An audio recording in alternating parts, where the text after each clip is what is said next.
siguiendo. No, y que nos peleen, que nos digan de todo. A ver, bastante problemas tienen con su propia vida los penes cortos chairos. Gracias, muchas gracias. Es un gusto estar aquí con todos ustedes. Gracias por venir un sábado.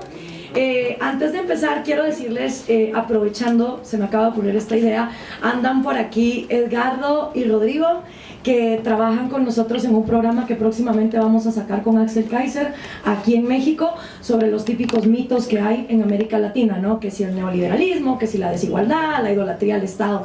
Y aprovechando que están todos acá, me encantaría si se pudieran pasar, no sé si les puedes decir así, Edgardo, para que sepan quién es este chico que está aquí con su camisa rojo vino, y Rodrigo está aquí arriba.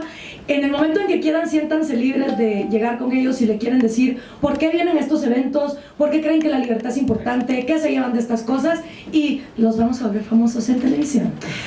Gracias.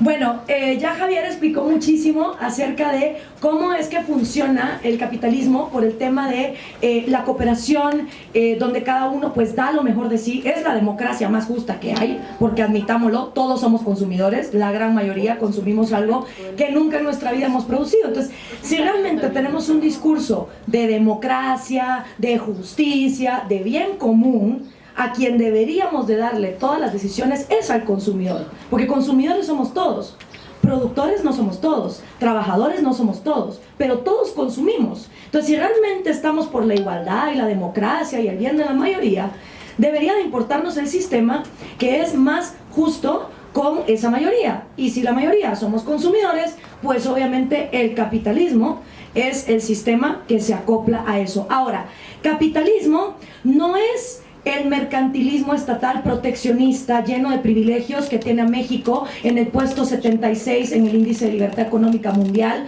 o en el puesto 140 y algo a Argentina, o a Guatemala en el 80 y pico. Eso no es capitalismo, ¿sí? Y el capitalismo no se cura, o perdón, mejor dicho, el mercantilismo estatal no se cura votando por socialismo. O sea, si tú estás encabronado con el mercantilismo estatal actual, no votes por socialismo, porque la cosa se te va a poner peor. Lo que deberíamos es de estar teniendo ofertas políticas que ofrezcan mayor libertad. ¿Las hay? No. Porque aquí hay una coalición que hasta está diciendo, para las jefas, 2.500 pesos al mes, porque se lo merecen. Bueno, y si la idea es tan buena, ¿por qué 2.500? No, mejor 4.000, mejor 5.000, mejor 2 millones de pesos, ya. O sea, si las ideas socialistas son tan buenas, ¿por qué no las llevamos al extremo? 10 millones de pesos todos los días para todas las viejas, ¿por qué no? Ah, pero eso no lo está proponiendo el peligro para México. Eso es lo que está proponiendo el mercantilismo estatal del statu quo, ¿ok? Entonces, si estás enojado con lo que hay y tu obsesión es mirar a los países que están peor que tú, definitivamente no vas a salir del hoyo. Entonces, ¿cuáles son los valores supremos que el capitalismo defiende en el individuo? Bueno, se sostiene que hay 3 derechos, no hay más.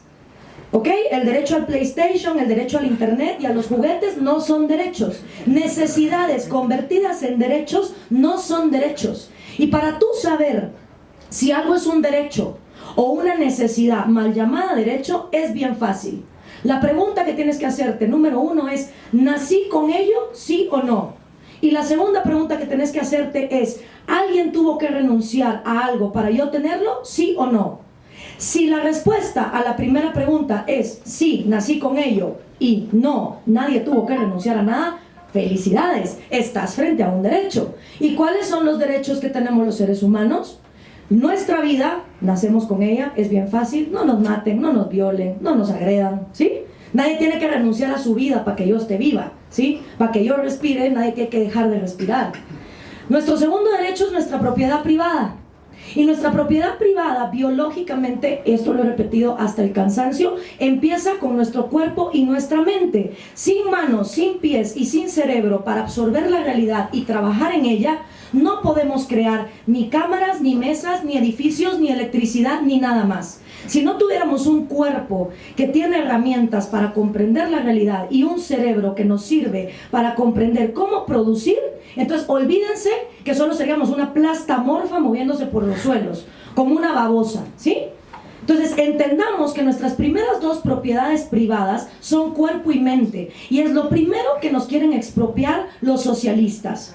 Porque ¿qué hacen los socialistas? Te expropian el cerebro diciéndote que hay autores que no debes leer, hay productos que no puedes comerciar, hay países que no puedes visitar y hay gente con la que no puedes hablar. Ahí ya te están expropiando el cerebro. Y el cuerpo te lo expropian con esas bolsas de comida, que también lo he dicho hasta el cansancio, están llenas de masa y grasa, y lo único que hacen es que nuestros niños, sobre todo ese quintil más vulnerable del que hablaba Milei, se queden en una desnutrición crónica absoluta que los hace tener un retraso mental incurable por el resto de la vida.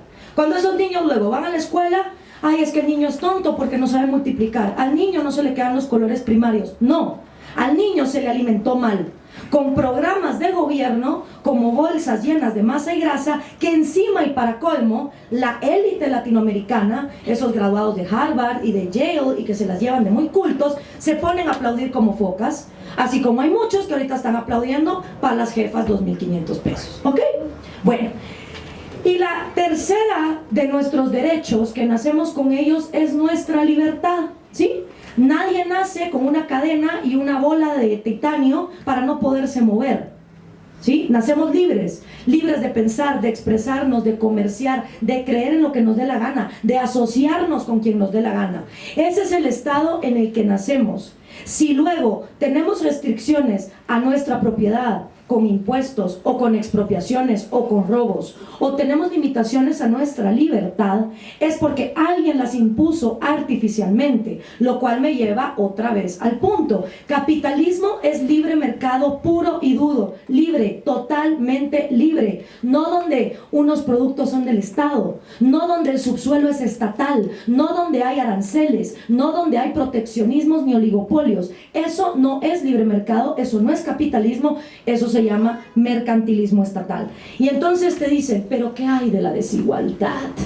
Sí, porque a los socialistas les vale madres acabar con la pobreza. Con lo que están obsesionados en su infinita envidia es con la desigualdad. No puede ser que alguien tenga más que yo.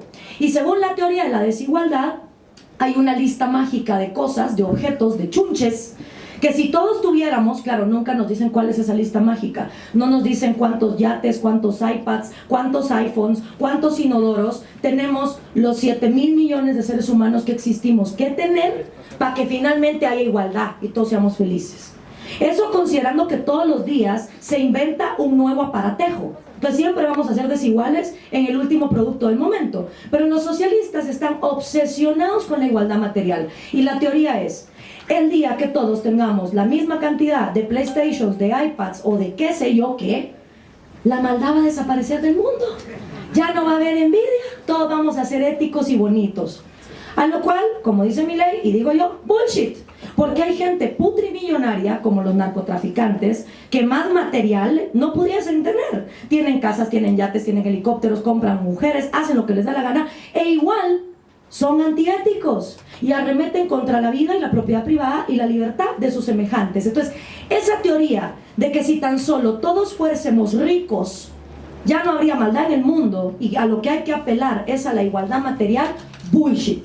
Porque al mismo tiempo hay gente en mucha pobreza que se levanta a las 5 de la mañana, que tiene 3 trabajos para sacar a sus hijos adelante y que jamás en la vida han robado.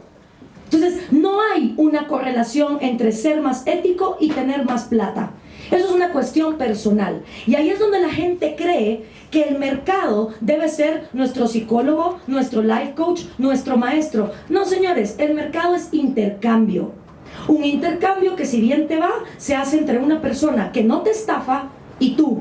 Y si te llega a estafar, pues ahí sí que haya una reglamentación jurídica para poder castigar al que no cumple sus contratos. Eso sí estoy de acuerdo. Pero no le pidamos al mercado que nos dé ética. Eso se enseña en casa. Luego la gente cree, ay no, es que para ti el libre mercado es una utopía. No, no, no. El que quiere utopías, que siga creyendo en el comunismo. En el libre mercado va a seguir habiendo asesinas, prostitutos, va a seguir habiendo adictos, va a seguir habiendo ladrones, va a seguir habiendo de todo. Lo único que te garantiza un sistema de libertad de mercado es que el que la hace, la paga. Es decir, cada quien es responsable de su trasero, lo cual minimiza los costos. Porque en lugar de que toda la sociedad tenga que pagar, como ahorita los argentinos van a pagar ese préstamo, el FMI, Cada uno se hace cargo de lo suyo. Y entonces te dicen, pero los monopolios. No hay cuestión más absurda que creer que los monopolios son productos del libre mercado. Cuando hay libre mercado, cualquiera te monta la competencia y te manda a la quiebra. Y esto lo vimos con la entrada de Uber. En los países donde los sindicatos de taxistas parásitos estaban súper enchufados con el gobierno, Uber no logró entrar. Entonces, ¿cuál monopolio? Monopolios hay cuando el gobierno los chinea, los protege, los contempla y los consiente. Y si no, te dicen, pero es que las multinacionales desgraciadas como Monsanto. Ok, hablemos de Monsanto. Monsanto está tan subsidiado por el gobierno gringo que sobreproducen maíz, un maíz que nadie se quiere comer. ¿Qué hacen con ese maíz? Se lo dan a las vacas, a los cerdos, a los peces y a los pollos. Animales que no están diseñados para comer maíz.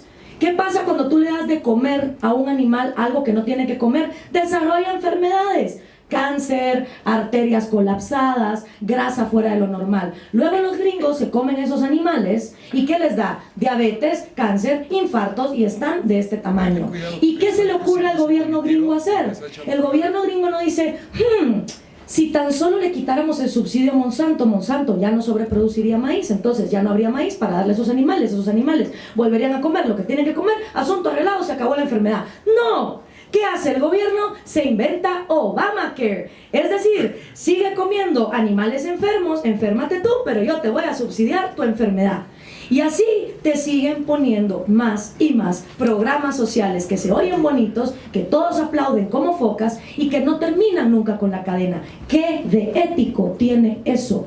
Díganme, ¿dónde está el valor ahí? En ninguna parte.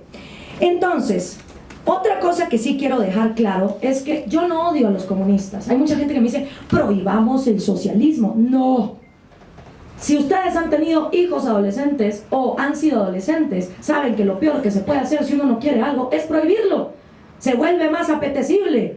Que hablen lo que les dé la gana. Pero eso sí, que se vayan a dar en la madre al Congreso y a debates, demostrando que sus ideas son mejores. Porque qué bonito que cada vez que alguien piensa diferente, ¿qué hace el socialista? Agarra un fusil y te mata. Pues no. Si tu idea es tan buena, aprende a defenderla con argumentos. Por eso le huyen al debate.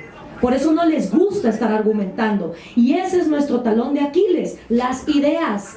Ese es el talón de Aquiles de los socialistas. No les gusta debatir porque sus ideas son malas y han fracasado. Ahora, si hay gente que quiere creer que el dinero es Satanás, que la propiedad privada es lo peor que hay en el mundo, que lo crea, a mí me da igual. Si hay gente que no quiere participar en el mercado, es libre de hacerlo. La libertad de mercado también implica que si tú quieres ser un hippie vago, que no vuelva a tocar el dinero en su vida, eres libre de hacerlo. Pero eso sí, págate tú tu experimento. No estés chingando a los demás que sí queremos propiedad privada, que sí queremos libertad para tú hacer tu proyecto. O sea, si yo para ser libertaria no necesito que nadie más sea libertario, ¿por qué carajo los socialistas y los comunistas, para ellos ser comunistas y socialistas, necesitan que todos los demás también lo seamos? No.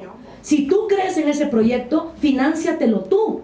Pero el problema intrínseco del socialismo es que para funcionar tiene que chingar a los demás, tiene que ir a expropiar, tiene que ir a quitar libertades. ¿Qué de ético hay en eso? ¿Qué de ético hay en creer que mi idea es tan buena que yo me puedo pasar por encima la vida, la libertad y la propiedad del que no piensa como yo? Y por último, no sé si vieron que para el día del cumpleaños de Marx yo compartí el sueño del $1.000.000. ¿No? El sueño del $1.000.000 es un artículo de hace casi 45 años que en varias revistas estadounidenses se publicó y es de un economista que decía: ayer tuve un sueño, me levantaba en la mañana, abría la puerta de mi casa y había $1.000.000. No sé quién me lo había dejado, pero yo tenía $1.000.000. Volteo a ver a mi vecino, a él también le habían dejado $1.000.000. Volteo a ver al otro lado, él también tenía $1.000.000. Y todos estábamos felices. Finalmente todos éramos igualmente millonarios. Agarro mi $1.000.000 y digo, ¿qué me quiero comprar? Y llego al supermercado y resulta que estaba cerrado, porque también la cajera y el que abre el supermercado y el policía que cuida el supermercado habían recibido $1.000.000. Entonces digo, bueno, voy a ir a la farmacia. La farmacia también estaba cerrada, porque también ellos habían recibido $1.000.000. Inmediatamente se puso a dar un recorrido por todo el pueblo y todo el mundo se había creído que por tener $1.000.000 ya no nadie tenía que trabajar. ¿Qué empezó a pasar? Que había escasez. Entonces, el dinero no vale por sí mismo. No es de que porque tengas un montón de dinero o te den una renta básica, tú vas a ser más rico. El dinero solo es un medio que nos sirve para darle valor al intercambio de nuestro trabajo por un bien. Es un referente, como decía Mises, es como un semáforo que nos dice cuando el precio está muy alto, la luz está en rojo, cuando está más bajo está en verde. Y al final las transacciones se logran cuando dos personas acuerdan el mismo precio. Entonces, cuando les tiren el argumento de la desigualdad, utilicen el argumento del $1.000.000. Y por último, el capitalismo lo que tiene que lograr es quitarle a ellos los valores que son nuestros y que luego ellos los venden. Ellos son los que han matado homosexuales, como lo hizo el Che Guevara. Ellos son los que insultan a mujeres cuando no son feministas marxistas. Ellos son los que han arremetido contra la propiedad privada cuando no quieren trabajar. Entonces, ¿por qué van a seguir en el siglo XXI los socialistas teniendo la batuta de ser los éticos y los buenos? Porque los que estamos de este lado preferimos quedarnos callados por no incomodar. Pues se acabó.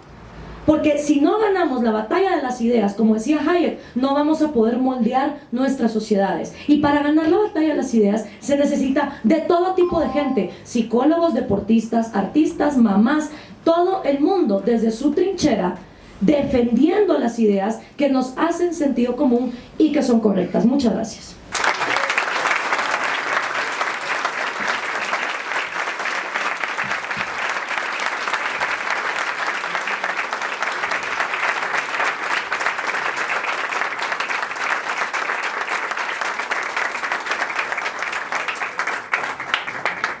Muchísimas gracias. Yo trataré de ser breve y decir que es un honor estar aquí de tanta gente que cree en la libertad. Realmente para mí es algo extraordinario. Yo agradezco mucho.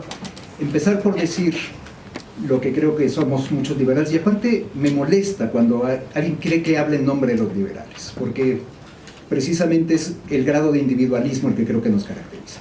Pero algo que creo que sí es general, o más o menos, es que nosotros somos egoístas. O sea, el liberal es egoísta, se reconoce como tal. Nosotros vamos primero, ya luego, si acaso, no sé, ya veremos. Entonces, la gente liberal cree que la gente es egoísta. Parte de ese gran supuesto, la gente, si quieren vamos a decirlo así, es mala por naturaleza. Y entonces partamos de que todo el mundo es malo, y en ese sentido vamos a empezar a trabajar. El no liberal, yo siempre tengo aquí un gran problema de cómo referirme a los no liberales. No sé cómo decirles, porque son marxistas, son progresistas, no sé qué tantas socialistas, se ponen tantas etiquetas. Y ahora pues ya hay mucho marxista de closet, no se atreven, ¿no?, a decir abiertamente soy marxista, porque pues no, ya no está de moda. Entonces, bueno, yo les digo no liberales, para simplificar les digo no liberales. Entonces, creen que la gente es buena, que todo el mundo es o debería de ser como la Madre Teresa de Calcuta. Esa es más o menos la premisa de la que se parte. La gente es buena, y entonces el no liberal llega a la impresionante conclusión, aparte, se arrogan esta superioridad moral. Es que yo soy bueno, tú eres malo, entonces yo sí estoy por los pobres, yo sí creo en la gente y tú no. Entonces, aparte de todo, tenemos esa superioridad moral que les caracteriza. Se creen superiores. Con sus resultados económicos inferiores, se creen superiores. Aparte de todo, lo que nos faltaba. Y ahora, aparte, ya estamos en una etapa que Javier destacó de manera espléndida, en que ya quedó claro, ya sabemos quién ganó. Lo sabemos ya desde hace décadas, de hecho. Ganó el capitalismo. Todavía hace 30 años que yo estaba en la universidad, se discutía que qué sistema político económico iba a prevalecer, que si el socialismo, que si el capitalismo, primer mundo, segundo mundo. Es que eso ya no está. Eso ya no está. Había economías mixtas, se llamaban mixtas, que era lo peor de los dos mundos, a veces, que era México. México era, no nos decía el presidente de la Madrid con orgullo, es que somos una economía mixta. Bueno, entonces así nos fue, por cierto, como economía mixta. Ya empieza la desregulación en los 70s, la privatización masiva en los 80s, gracias a ese impresionante gobierno como el de Margaret Thatcher, ya empezamos a ver realmente cómo sí funciona Se tenía miedo de privatizar esas grandes empresas. La British Telecom, por ejemplo, le decían al ministro de Hacienda, es que usted no va a poder privatizar este gigante en la bolsa. Así estaba en ese momento el temor a qué podía suceder a la hora de pasar al sector privado esos gigantes. Pues funcionó bastante bien, más con competencia. Se cae el muro de Berlín en el año 89, lo que ya era impresionante. Entonces, ¿y qué pasa con el lado del socialismo? ¿Qué es lo que ocurre? Pues lo que ya se ha destacado un poco. Ningún país socialista es democracia. No hay un solo país socialista que haya sobrevivido como democracia. Ninguno permitía la libre salida de sus ciudadanos. Entonces estaba en ese sentido totalmente la propiedad privada o extraordinariamente limitada, restringida o simplemente prohibida, como es prácticamente hasta el día de hoy en lo poco que sobrevive. Y aparte de todo, dictaduras. Cuba, Corea del Norte, ahora Venezuela. Y aparte de todo, dictaduras hereditarias. O sea, lo que no puede creerse en un sistema que se las da de tratar a la gente de la misma manera. Aparte, ¿a quién le voy a heredar el poder? Pues a mi hermano, pues a mi hijo. Es lo que no se puede creer. Y Venezuela una vez más lo demuestra. Por si hiciera falta en la época actual, tenemos ya una vez más el ejemplo. Venezuela ya es una dictadura. No hay manera en que sobreviva el socialismo imponiéndose a la gente en una democracia, porque ya los hubieran rechazado en las urnas desde hace muchísimo tiempo. Y la superioridad económica queda manifiesta en el siglo XX debido al avance tecnológico. A lo que se refería Javier de la Revolución Industrial, ya estaba a todo lo que daba en siglo XIX, pero no eran resultados tan espectaculares. Yo supongo que Marx no llegó a verlo. Pues sí, se acaban de celebrar los 200 años de su nacimiento.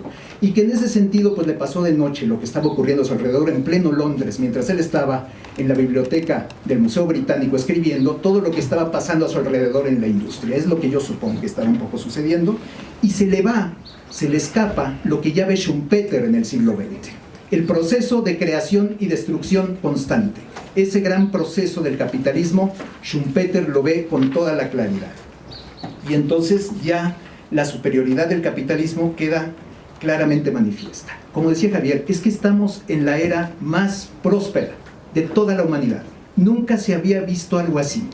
Todavía hay ignorancia, todavía hay pobreza, todavía hay enfermedad y bastante, pero nada comparado con lo que había. Y vamos en la dirección correcta, mientras que nos dejen avanzar, por supuesto, pero vamos en esa dirección correcta. Entonces, realmente la superioridad del capitalismo es manifiesta. Entonces, ¿por qué la gente lo rechaza? A mí me asombra reiteradamente entre jóvenes, entre viejos, más viejos que jóvenes, debo decirlo. Los jóvenes son mucho más abiertos, por lo que yo he notado. Pero ¿por qué tanta gente rechaza el capitalismo? ¿Por qué? Porque traemos ese instinto. Yo lo traje mucho más de lo que temo confesarlo, pero ese instinto de la igualdad, de que hay que buscar lo justo, de que hay que evitar los excesos, y entonces empezamos con el problema de definir qué es justo. Por supuesto que en estos tiempos, menos en los actuales, nadie va a atreverse a decir que está en contra de la libertad. Nadie. Ahora sí todo el mundo está en favor de la libertad, pero entonces empezamos con la libertad con adjetivos. Eso es lo que la gente ahora trae, la libertad con adjetivos. Entonces, por ejemplo, redistribuir la riqueza para que sea justa. Libre comercio, sí, pero justo. Libre comercio, sí, no estoy contra el libre comercio, nada más que sea justo. Ese es Donald Trump, por cierto. Si quieren desprestigiar esa idea todavía más, que qué bueno, la está desprestigiando todavía más. El agente naranja está espléndido destruyendo esto en la Casa Blanca. Al menos algo bueno tenía que salir de ahí. Entonces, libertad, pero sí, libertad, claro, pero el interés público. Primero va el interés público. No es que esté en contra de tu libertad particular, pero, hombre, el interés público va primero. Ganancias, salarios, sí, claro, ¿no? Pero sin excesos. No tienen que ser excesivos. Que las ganancias de los empresarios no sean excesivas. Que los precios no sean abusivos. Que las empresas sean responsables. En todo momento está la adjetivización de la libertad. En todo momento está esa restricción oculta. Sí, pero. Y ese es el problema. O sea, realmente no creen en la libertad, sino que realmente es algo diferente. Y todavía oímos, hasta el día de hoy, la tontería esa de cada cual que dé según sus capacidades y va a recibir según sus necesidades. Bueno, se oye muy bonito, por supuesto. La cosa es que cuando le dices a la gente eso, pues la gente deja de trabajar y estira la mano para recibir, evidentemente, ¿no? Y las necesidades se convierten en algo infinito y las ganas de trabajar en algo bastante limitado. Entonces, realmente, sí, el Estado debe estar ahí para protegernos, para proteger la libertad y la propiedad, para fomentar a los mercados. Pero ¿qué no debe de hacer el Estado? Y lo hace de manera constante una y otra vez. Confundir necesidades con derechos, primero que nada. Fomentar los monopolios públicos o privados. El Estado, desde el propio Estado, como decía Gloria, esos monopolios. Entorpecer la competencia con precios justos, porque no es justo. Yo esa vez que limitaron el precio de Uber, yo estaba impactado. Por más que te decía la aplicación, ¿acepta usted el precio? Yo no decía que sí, no. Tuvo que meterse el gobierno y decir, no, es que esto no es justo. Como alguien va a pagar 9 veces el precio normal. Bueno, ¿lo aceptó? Ah, no, es que eso no es multando a Uber o no sé qué tanto hicieron con eso. Planear, dictar, acotar lo que pueden hacer los empresarios y aparte lo que nos faltaba, convertirse en empresario.